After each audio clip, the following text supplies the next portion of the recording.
మహబూబాబాద్ జిల్లా Neelakurthi AEO Sandeep ACB అధికారులకు పట్టుబడ్డాడు. 10,000 రూపాయలు లంచం తీసుకుంటూ రెడ్ హ్యాండెడ్ గా ఏసీబీకి చిక్కాడు.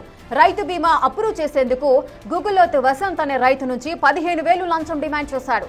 దీంతో బాధితుడు ఏసీబీ అధికారులను ఆశ్రయించాడు. తన కార్యాలయంలో లంచం తీసుకుంటుండగా సందీప్ ను రెడ్ హ్యాండెడ్ గా పట్టుకున్నారు ఏసీబీ అధికారులు.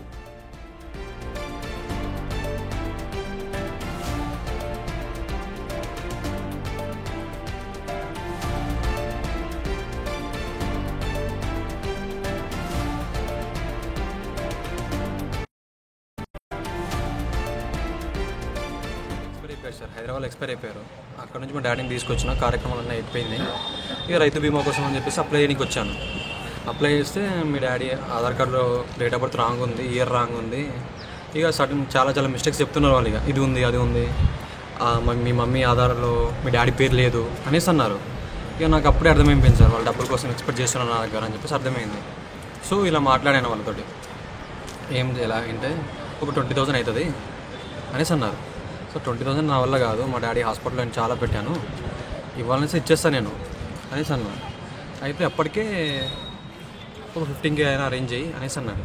సరే మండేలోపు నేను ఒక 10K అరేంజ్ చేస్తాను అని చెప్పేసి అన్నా. ఆ మండే మళ్ళీ కాల్ చేశారు, ఇక్కడ ఉన్నారు ఏంటి అని చెప్పేసి. సార్ ఏమో వేరే ప్లేస్కి వెళ్ళారంట, శ్రీశైలం వెళ్ళారంట.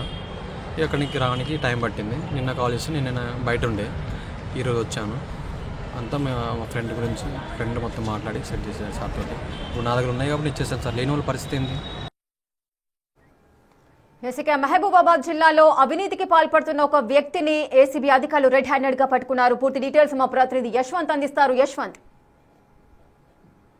మండలం ఆనేపురం గ్రామానికి చెందిన పిక్కు అనే రైతు అక్టోబర్ 14వ తేదీన అనారోగ్యంతో బాధపడి మృతి చెందాడు. దీంతో తెలంగాణ ప్రభుత్వం ఏదైతే రేవంత్ సర్కార్ ఉందో రైతులకు ఆర్థిక భరోసాను అందించేందుకు ప్రవేశపెట్టిన రైతు బీమా పథకంలో ఈ బిక్కుకు రావాల్సిన నష్టపరిహారం కోసం అతని కుమారుడు వసంత్ గత కొద్ది రోజులుగా ఏఈఓ అధికారి సందీప్ ను ఆశ్రయించాడు. సందీప్ దీనికి సంబంధించిన డెత్ సర్టిఫికేట్ తో పాటు రికార్డులు అన్ని పరిశీలించిన తర్వాత మీ నాన్న డెత్ సర్టిఫికేట్ కు ఆధార్ కార్డులో మ్యాచ్ కావడం లేదు, ఆధార్ కార్డులో తప్పులు ఉన్నాయి, ఈ రైతు బీమా అనేది రాదు అని చెప్పాడు. దీంతో వసంత్ ఏం చేయాలో తెలియలేదు. ఎలాగైనా సార్ చేయండి అని ప్రాధేయపడ్డాడు. అయినప్పటికీ ఏఈఓ సందీప్ ఎలాంటి కనికరం లేకుండా 20,000 లంచం కూడా ఆశ్రయించాడు. ఫైనల్ గా 15,000 ఇవ్వండి చేస్తానని చెప్పాడు. దీంతో వసంత్ దిక్కుతోచని స్థితిలో లంచం ఇవ్వలేని పరిస్థితి. మా నాన్నను హాస్పిటల్లో జాయిన్ చేయించాను, డబ్బులన్నీ కూడా హాస్పిటల్లో ఖర్చు పెట్టానని కూడా ఆవేదన వ్యక్తం చేసి గత్యంతరం లేక ఏసీబీ అధికారులను కూడా ఆశ్రయించారు. ఈ రోజు డీల్ కుదుర్చుకొని 15,000 ఇస్తానని చెప్పి అందులో మొదటి విడతగా 10,000 ఇస్తుండగా ఈ రోజు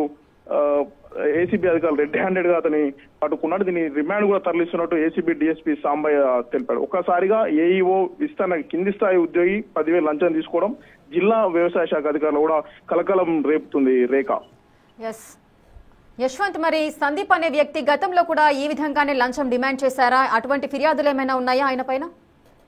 గతంలో ఇదే మండలంలో ఓ విస్తరణాధికారి ఓ తండాలకు సంబంధించి 4-5 దగ్గర కూడా రైతు బీమాకు సంబంధించి, రైతు భరోసాకు సంబంధించి, రైతు ఆత్మీయ భరోసా సంబంధించి కూడా కొంతమంది లబ్ధిదారుల దగ్గర డబ్బులు వసూలు చేసుకోవడం అదంతా కూడా జిల్లా వ్యవసాయ అధికారికి వచ్చాయి. అంటే ఈ జిల్లాలో ఇలాంటి సంఘటనలు పదే పునరావృతం గత ఏడాది జరిగాయి. మళ్ళీ తిరిగి ఈ రోజు కూడా ఏఈఓ స్థాయిలో ఇలా జరగడం కూడా వ్యవసాయ శాఖ అధికారితో పాటు జిల్లాలో కలకలం రేపుతుంది. వ్యవసాయ శాఖ అధికారులపై పూర్తిగా పర్యవేక్షణ లేకపోవడం, నిర్లక్ష్యంగా రైతుల పట్ల అధికారులు నిర్లక్ష్యంగా వహించడం, ముఖ్యంగా కలెక్టర్ పర్యవేక్షణ కూడా కొరవడం వల్లే ఇలాంటి ఘటనలు జరుగుతున్నాయని కూడా జిల్లాలో తీవ్రమైన టాక్ నడుస్తుంది. ముఖ్యంగా ఒక మరణించిన కుటుంబానికి అండగా నిలవాల్సిన అధికారులు ఇలా లంచం డిమాండ్ చేసి అడగడం కూడా పూర్తిగా జిల్లాలో తీవ్ర చర్చనీయం అవుతుంది. రేఖ.